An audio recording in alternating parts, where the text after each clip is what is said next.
అండి. మార్నింగ్ మీకు ఆల్రెడీ చెప్పాను కదా, లీవ్స్ అన్నీ చూపించాను కదా, అవన్నీ పేస్ట్ చేసేసి ఆల్రెడీ మీకు ఇందులో వేస్తాం అన్నీ మిక్సీ పట్టేసి. ఇప్పుడు already coconut oil, pure coconut oil కూడా ఇందులో వేసేస్తున్నామండి.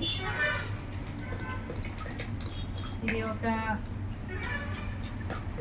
మరిగే వరకు, మంచి కలర్ వచ్చే వరకు, మంచి టెక్స్చర్ వచ్చే వరకు మనం ఇందులో వేసుకోవాలి.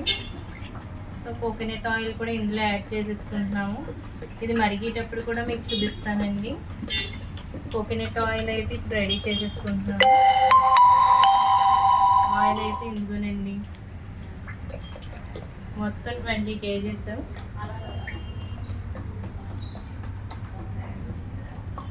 మీరందరూ ఇలాగే సపోర్ట్ చేస్తారని, అలాగే ఈ ఆయిల్ చూసిన వాళ్ళందరూ సబ్స్క్రైబ్ చేసుకుని మా ఛానల్ని లైక్ చేయండి. Thank you, bye.